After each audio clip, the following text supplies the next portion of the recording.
మాది ఉమ్మేడ గ్రామం. ఇది ఉమామహేశ్వర టెంపుల్ చాలా సంవత్సరాల నేపథ్య చరిత్ర కలిగిన ఉమామహేశ్వర ఆలయం. ఎప్పుడు కూడా ఇక్కడ ఇంత భీకరంగా వరద వచ్చినా కూడా తట్టుకొని నిలబడుతూ ఉంది.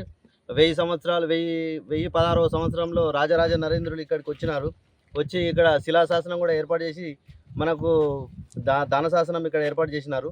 స్వయంగా అభిషేకం చేసిన చరిత్ర ఇక్కడ ఉమామహేశ్వర ఆలయానికి ఉన్నది. ఇప్పుడు 5-6 లక్షల క్యూసెక్ల ప్రవాహం ఉన్నప్పటికీ గుడి తట్టుకొని అలాగే నిలబడుతుందంటే రాతి కట్టడం యొక్క గొప్పతనం మనకు ఈరోజు కనిపిస్తూ ఉంది. కాబట్టి ప్రతి సంవత్సరం ఇక్కడికి యాత్రికులు కానీ ఔత్సాహికులు కానీ చూడడానికి వస్తూ ఉంటారు. ఇది ఎంతో చరిత్ర కలిగిన గ్రామం మరియు ప్రకృతి పరంగా కూడా చాలా బాగా ఉంటుంది మా ఉమ్మేడ విలేజ్. కాబట్టి పర్యాటకులు చాలా ఇక్కడికి వస్తారు. పేరు రవి, మాది ఉమ్మేడ గ్రామం.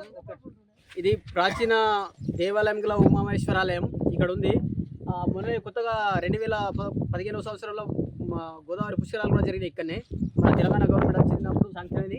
ఇప్పుడు మళ్ళీ 2020లో కూడా పుష్కరాలు జరుపుకోవడానికి సిద్ధంగా అవుతుంది.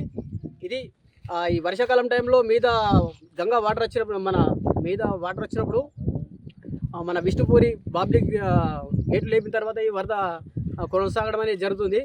ఇది ఇప్పుడు టెంపుల్ ఇప్పుడు వాటర్లో మునిగిపోయినా కానీ మళ్ళీ శివరాత్రి టైంలో మాకు యథావిధిగా పూజలు అందుకునేందుకు ఈ ఉమామహేశ్వర ఆలయం మాకు తేలుతుంది. ఇది చక్కని పూజలు జరుగుతాయి. పర్యాటకులు కూడా చాలా బాగా వస్తారు ఇక్కడికి. చుట్టూ కూడా చూడచక్కని గల వాతావరణం. ఇది వరద ఎంత కమ్సేకమంటే 5-6 లక్షలు కూడా తట్టుకొని నిలబడుతుందంటే అది ఆ భగవంతుని మహిమ, ఉమామహేశ్వరి ఒక మహిమ కృప ద్వారానే ఆలయం నిలబడుతుంది. కాకపోతే ఇది ఆ వాటర్ అంతా దిగిపోయిన తర్వాత అందులో కొంచెం మట్టి పేరుకపోవడం కానీ జరుగుతుంది. మా ఊరు గ్రామస్తులందరూ దాన్ని క్లీన్ చేసి మళ్ళీ యథావిధిగా పూజలు అందుకుంటుంది.